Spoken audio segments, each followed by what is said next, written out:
साहब जब घर लौटे तो माँ से पूछा कि क्यों हमें पढ़ने का अधिकार नहीं। माँ ने कहा क्योंकि हम ऊंची जाति में नहीं आते। बच्चे ने पूछा कि कहाँ लिखा है, कैसे कहा कि हम किस जाति में आते हैं। माँ ने कहा किसी किताब में लिखा है कि हम सब छोटी जाति यानी नीची जाति से आते हैं। और बच्चे ने कहा कि माँ, किताब में तो गलत भी लिखा हो सकता है, मुझे मौका मिलेगा तो मैं उस किताब को बदल दूंगा और ऐसी किताब लिखूंगा जिसमें इंसान इंसान के बराबर होंगे, कोई छोटा या बड़ा नहीं होगा। और किताब का नाम है भारत का संविधान। इसलिए हम उन्हें याद करते हैं कि जिन्हें पढ़ने से बाहर बिठाया उसने 32 डिग्रियां हासिल कर ली, विदेश में पढ़ाई की, 4 PhD की डिग्रियां। बाबा साहेब को पढ़ने का मौका नहीं दिया, पर उन्होंने कलम नहीं छोड़ी।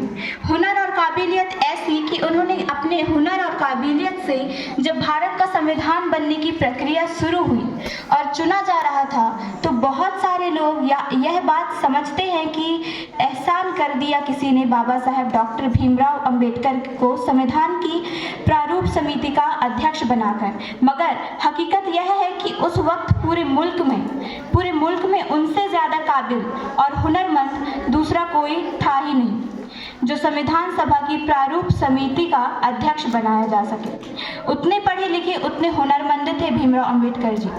बाबा साहेब लौटकर आए तो नौकरी करने गए और नौकरी भी ऑफिसर रैंक की थी।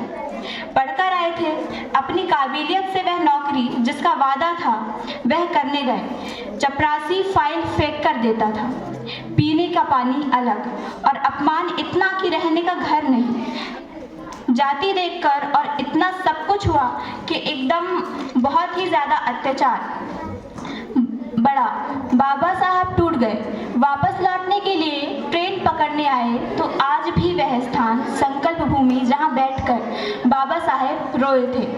अगर वो देश छोड़कर भागने वाले होते तो इतने काबिल थे कि विदेश में भी ऑफिसर रैंक की नौकरी आराम से मिल जाती और वे आराम से जिंदगी व्यतीत करते।